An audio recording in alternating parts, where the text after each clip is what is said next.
진골춘합니다. 이번에는 발목 염좌에 대해서 어디 근육이 가장 중요한 포인트고, 또 우리가 어디를 어떻게 치료하고 내가 치료할 때 스스로 또 케어할 때 방법에 대해서 설명드려 보겠습니다. 발목을 삐게 되면 보통 이렇게 외곽 쪽으로 삐게 돼서 가장 중심이 되는 근육이 바로 비골근입니다. 단비골근과 장비골근 두 가지만 여러분들이 잘 치료해 주셔도 효과를 크게 보게 되는 것입니다. 단비골근의 치료 포인트는 복숭아뼈에서 6행지 정도 위입니다. 손가락 하나, 둘, 셋, 넷, 다섯, 6개 정도 된 위치를 심하게 만져보면 굉장히 통점이 나타나는 곳이 있습니다. 거기를 집중적으로 마사지를 해서 그 통증을 풀어내야 됩니다. 또 하나는 비골두. 비골이 가장 머리 쪽에 있는 그 끝부분에서 4행지 정도 아래쪽에서 강하게 압박을 해보면 또 통증이 심한 곳이 있습니다. 거기를 통증이 사라질 때까지 충분히 도구나 손을 사용해서 마사지를 통해서 이 두 가지 통증을 먼저 해결해 줘야 됩니다. 이 두 가지 통증만 해결해도 일단은 치료의 50%는 충분히 한 거라고 볼 수 있습니다. 그 다음은 이 발목에서 이 복숭아뼈 주변, 이 주변에 보면은 강한 경직이 인대에 일어나 있습니다. 그래서 경직된 부분을 도구 같은 걸 활용해서 압박을 해서 충분히 여기도 같이 해결을 해줘야 되는데, 여기서 여러분들이 명심할 것은 발목 염좌가 됐을 때 이 부분의 인대들은 강한 압박을 하고 있기 때문에 여러분들이 여기를 압박하게 되면 죽을 만큼 아픕니다. 그래서 한번 압박을 하면 10초 정도 기다렸다가 놓고 10초 정도 기다렸다가 놓고 하면서 펴줘야 되는데, 환자의 고통은 알고 하셔야 됩니다. 근데 꼭 참고 하셔야지 여기를 만약에 해결하지 못하면은 부종도 더 심해질 수 있고 통증이 지속 시간이 오래됩니다. 그래서 반드시 여기 복숭아뼈 아래, 그 다음에 가장 중요한 근육은 단비골근 포인트, 장비골근 포인트, 이 세 개만 잘 풀어주시면 발목 염좌는 여러분들이 짧은 시간에 해결할 수 있습니다. 또 한 가지는 발목이 염좌가 일어나고 나면은 이와 같이 뼈의 변형이 약간 발생이 됩니다. 그것은 제가 망치 교정을 통해서 한번 보여드리기로 하고, 우선 혼자 치료하는 방법과 제가 해주는 방법 두 가지를 한번 보여드리겠습니다. 먼저 발목 염좌 치료하는 방법입니다. 초도 대응을 잘해야 되는데 발목이 염좌가 일어나면 붓고 열이 발생됩니다. 그래서 얼음찜질과 압박붕대는 필수니까 그것은 또 별도 시간에 제가 참조해서 알려드리기로 하고, 우선은 치료하는 방법 보여드리겠습니다. 복숭아뼈에서 6행지 정도 위에 그 부분을 이러한 도구를 이용해서 강하게 문질러 보면 엄청 아픈 곳이 있습니다. 거기를 환자의 비명소리를 신경 쓰지 마시고 그냥 충분히 여기를 해결해 줘야 됩니다. 약 한 2분 정도의 강한 마사지로 해결할 수가 있습니다.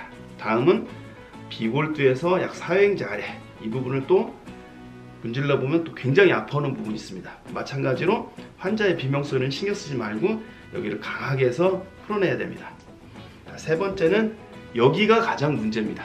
이 부분은 엄청난 고통이 몰려오기 때문에 마찬가지로 환자의 비명에는 전혀 신경 쓰지 말고 하셔야 됩니다.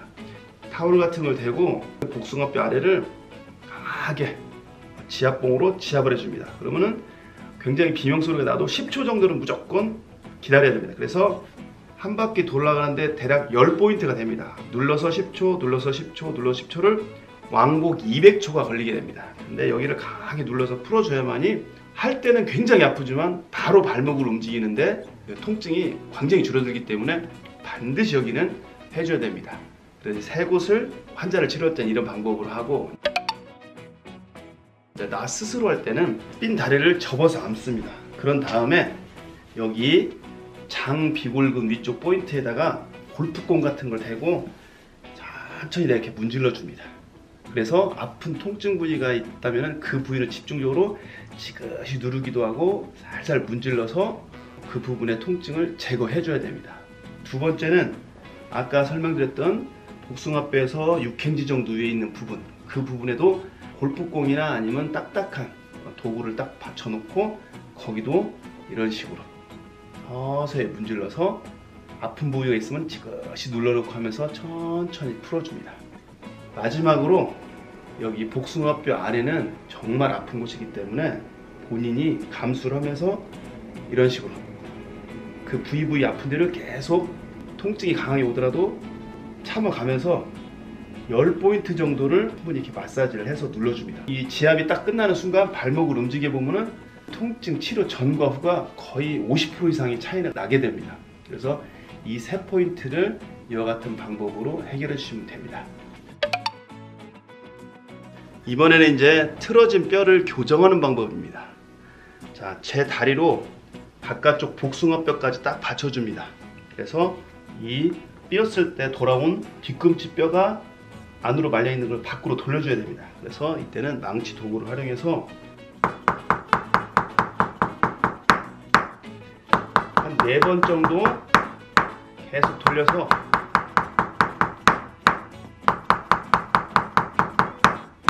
뒤꿈치가 안으로 말려 있는 것이 바깥쪽으로 돌아갈 수 있도록 여기를 충분히 밖으로 돌려줍니다. 자, 다음은 발목이 삐고 나면은 거골이라는 뼈가 튀어 오르게 됩니다. 그래서 그 거골이라는 뼈를 교정을 해줘야 됩니다. 뒤꿈치에다 이 같은 받침대를 하나 두고 전보를 이용해서, 거골은 우리가 만질 수가 없습니다. 바로 복숭아뼈와 같이 맞대어서 안으로 들어가기 때문에 복숭아뼈를 직접 교정하는 방법을 사용하게 됩니다. 복숭아뼈에다 대고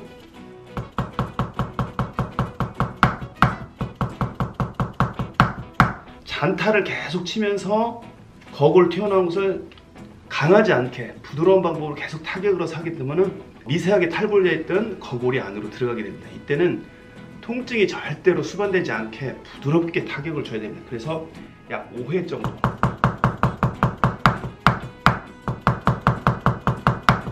그러면은 발목을 삐어서 걸을 때마다 불편했던 그 발목이 되게 부드러워집니다. 마지막 방법은 발목이 염좌가 일어난 다음에는 이쪽에 있는 일방골, 설상골들이 또 튀어 오르는 경우도 있습니다. 찾아봐서 조금 아프거나 튀어나온 뼈가 있다면 마찬가지로 부드러운 타격으로,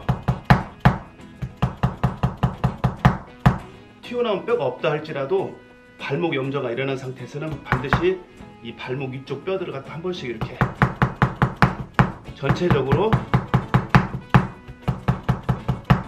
교정을 하게 되면은 발목 염좌가 일어나기 전으로 다시 발목이 정상으로 돌아가게 된다는 거 아시기 바랍니다. 감사합니다.